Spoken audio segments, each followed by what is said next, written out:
You are listening to Power Marketing with Kevin Lee. Here's Kevin.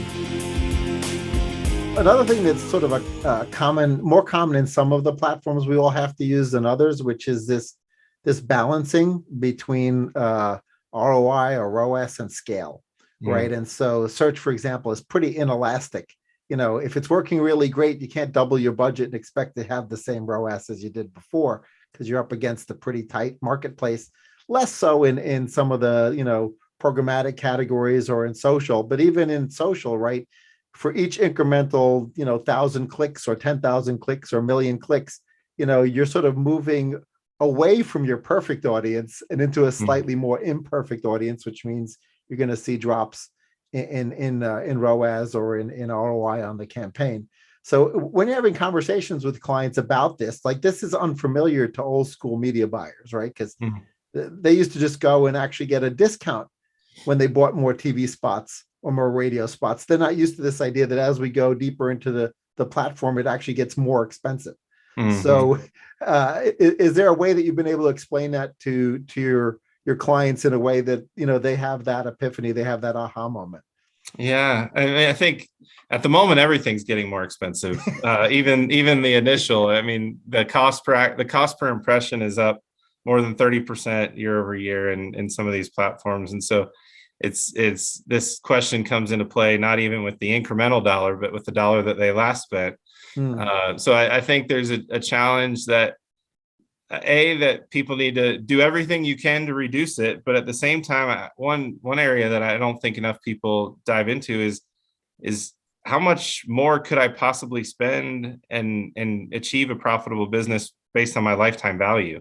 Yeah. I think so many people are just looking for a ROAS off of this one purchase, whereas the lifetime value of a customer, one customer that I was just talking to, it's 10 times what the first purchase is. So they are going to have, like you said, there is a point of diminishing returns, but that might not mean that they don't want to spend a little bit more money than they have been. And even if their ROAS goes down and their cost per acquisition goes up, that acquiring that customer has such an impact on the lifetime value and ultimately the profitability of the business that it makes sense for them to spend that extra dollar.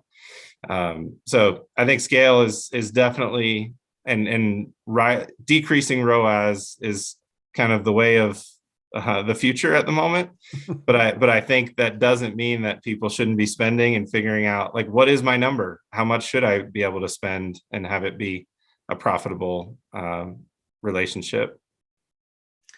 Great. One concept I came back to recently. I had originally covered it in a book I wrote in 2007, but is this idea of sort of the compound effect of sort of every touch point that the consumer goes through from the first impression all the way through, in that, as you add efficiency to any one of those places, it creates leverage, which allows you to be able to afford more expensive media and or scale your campaign. So, have you guys found that to be the case as well with, few basis points conversion rate increase or get your AOV up by 10%, 15%, that ends up manifesting itself as sort of more leverage out there in the media marketplace?